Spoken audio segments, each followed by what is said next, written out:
Assalamualaikum warahmatullahi wabarakatuh. Assalamualaikum. Terima kasih atas kesempatan yang diberikan. Mungkin sharing saja kita selama kegiatan pembelajaran yang sudah kita lalui sampai meluluskan kelas 6 yang sudah ada, kita lihat bahwa kebiasaan-kebiasaan dari anak-anak kita, terutama tentang adab terhadap guru itu mulai meluntur, terutama apabila berpapasan atau saling berselisihan dengan guru. Rasa hormat terhadap guru itu tidak ada sama sekali. Nah, padahal kan di dalam pendidikan adab itu di atas daripada ilmu. Ilmu tinggi, tapi kalau adab tidak ada, rendah, tidak ada moralnya, tidak ada artinya sama sekali. Nah, ini sebagai masukan bagaimana caranya kita supaya, terutama dulu apabila berpapasan dengan guru, ada hormatnya, ada seperti yang biasa kita ibaratkan menentukan badan, yang selama ini sudah tidak lagi kita temukan. Hampir pernah kita temukan terhadap anak kita. Nah, iya.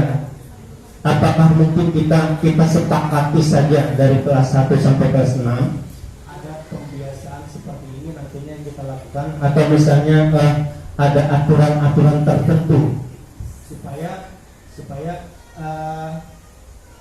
kita bisa menanamkan adab tersebut, terutama dia bisa menghormati bahwa oh ini orang tuaku yang kedua, memberikan ilmu ini lebih aku hargai daripada orang tua di rumah. Kalau orang tua di rumah hanya memberikan sajian makanan yang berupa dari sifat zahir, tapi ini yang berupa batin, yang ibaratnya nanti berkembang ke kemudian hari bagi anak-anak kita.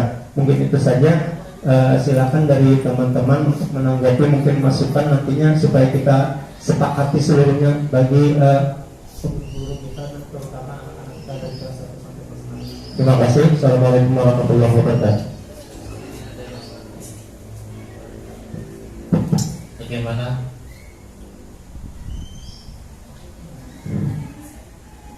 Kira-kira seperti apa sih? Gitu. Apakah bisa kita sepakati seperti itu tentang pendidikan karakter anak-anak?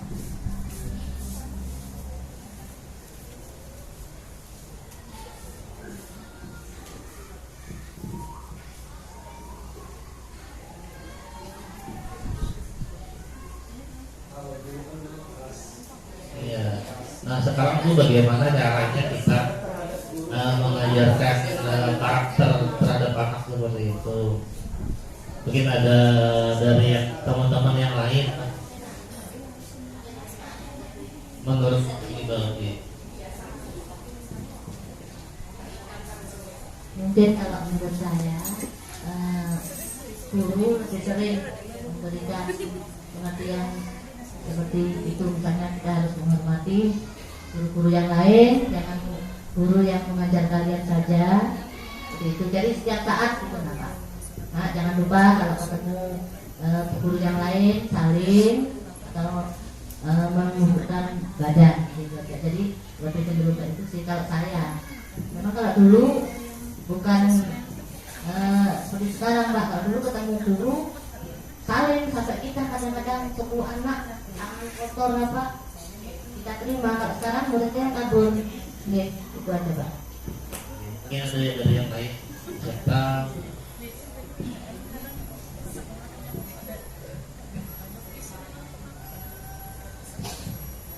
mungkin lebih ke memberikan kebiasaan baik terkait dengan adab terhadap guru. Sering-sering diingatkan kalau misalkan ketemu guru minimal saling beri sapa, senyum ke gurunya itu yang mungkin saya rasakan khususnya sekarang ini jarang ditemui oleh anak-anak kita, apalagi anak-anak kita di kelas tinggi kelihatan kayak gimana gitu Jadi sama-sama kita saling mengingatkan anak kita, terutama kita selaku guru kelas ataupun guru bidang, tidak henti-hentinya mengingatkan mereka untuk pentingnya adab terhadap guru, karena guru adalah orang tua di sekolah kalian. Itu aja.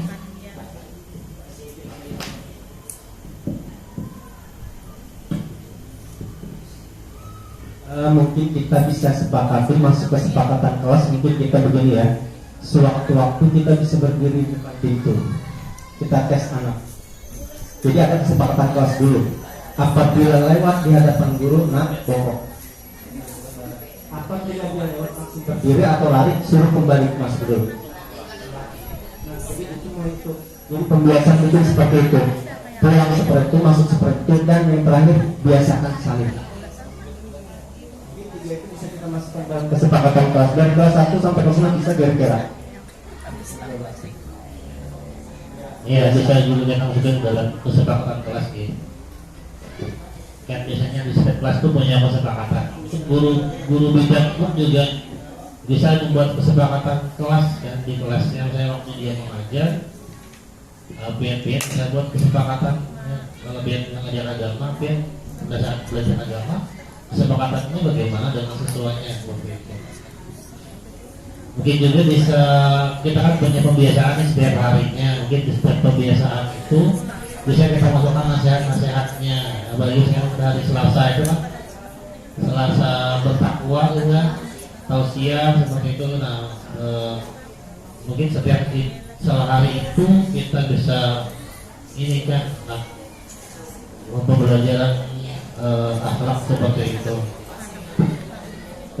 Seperti yang pernah oleh dengar bahwa setiap anak diberikan penyampaian berupa lisan 200 kali kita mengulang baru dia menangkap di dalam otak. Tapi kalau dengan langsung praktek mungkin 2 atau 3 kali langsung dia laksanakan. Jadi alangkah baiknya kita praktekkan langsung di lapangan. Jadi seperti yang disampaikan tadi, kita berdiri di depan kelas. Apabila masuk, biasakan menunduk. Kemudian saling dulu, kemudian baru menunduk masuk. Budaya seperti itu. Setelah itu, pembiasaan ini mungkin kita lanjutkan. Mungkin seminggu, 2 minggu, kemudian sudah terbiasa.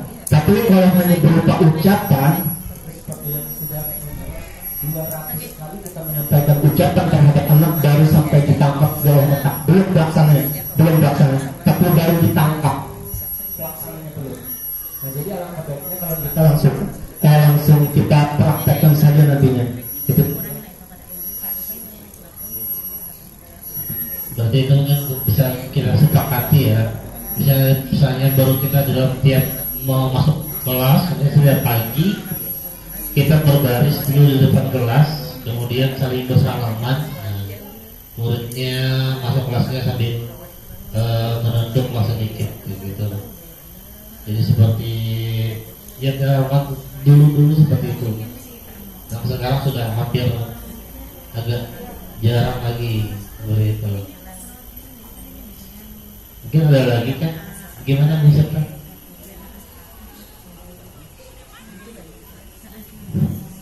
Nah, karena waktunya sudah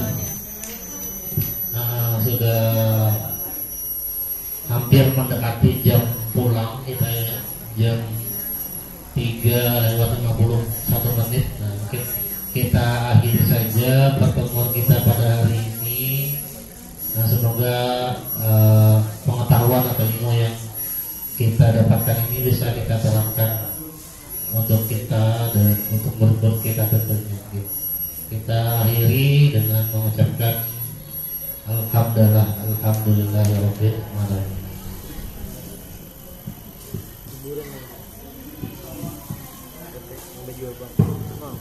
Terima kasih kepada Rizky yang telah memberikan pembelajaran bagi kita semua terkait budaya positif. Mudah-mudahan nanti kita bisa terapkan kepada murid kita masing-masing ya. Sampai ketemu lagi di Kombel minggu depan. Ulun ucapkan terima kasih kepada Bapak Ibu semua yang mau berhadir dan berpartisipasi. Wassalamualaikum warahmatullahi wabarakatuh.